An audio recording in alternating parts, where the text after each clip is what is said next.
শায়েক, ও শায়েক,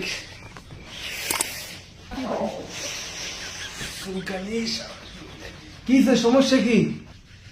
এবার কি ঈদে মিলাদুন্নবী বেদাত ফতোয়া দিবেন না? ঈদে মিলাদুন্নবী আসলে পুরো শরীর চুলকায় শায়েক। ঈদে মিলাদুন্নবী চলে আসতেছে, মানে এর বেশি দিন বাকি নাই। হ্যাঁ, এটা তো আমি জানি। এখন কি করবো কত তুমি? এখন আমরা কি করতে পারি? আমার তো পুরো শরীর চুলকাইতে আছে, ঈদে মিলাদুন্নবী চলে আসতে আছে। আমার শরীর পুরো চুলকাই, পুরো শরীর আমি একবার রক্তাক্ত করে ফেলছি চুলকাই। এখন কি করার? এখন তো ফাইতে আছি না, আমি বেদা তো বলতে ফাইতে আছি না, কারণ সামনে তো নির্বাচন। আর তুই এটা কি টুপি মাথা দিছ? সবুজ টুপি খুল, সবুজ টুপি খুল।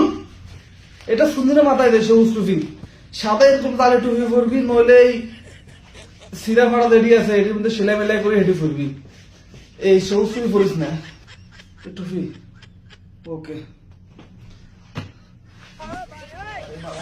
শরীর একবার চুলকাই শেষ। তাহলে কি বছর আর ঈদে মিলাদ তুমি বেদাত হবে না?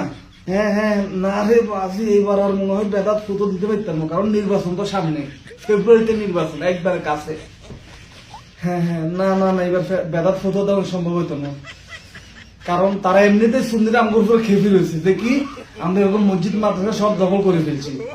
এর মধ্যে আবার যদি কই ঈদে মিলাদ তুমি বেদাত, তাহলে তো একবারে ফুরাই গেছি আমরা। তাও দুই একটা ভোট ফার্ম আসা বর্ষা আছে, ওই বর্ষাও থাকবো না।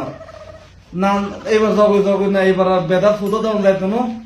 এইবার মতো তাদেরকে মাফ করে দাও, ঈদ মিলাদ তারা পালন করুক। আচ্ছা সাহেব, ঠিক আছে। পুরো শরীরটা শেষ।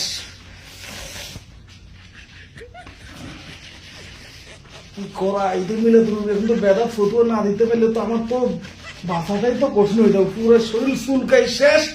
ঈদে মিলাদ চলে আসলো, ঈদে মিলাদ আসলেই কেন শরীর চুলকাবে এই জিনিসটাই বুঝি না। যেদিন রাসূল আগমন করছে ওই দিন সবাই খুশি ছিল, শুধুমাত্র ইবলিস শয়তান ব্যতীত। আর আমরা তাদের এখন ফেলা ফেলা, আমাদের এখন পুরো শরীর চুলকায়। এখন মানে রাসূল জন্মদিন আসলেই আমাদের শরীর চুলকায়। বাপরে বাপ, বাঁচাটাই বড় কষ্টকর হয়ে যেতে আছে।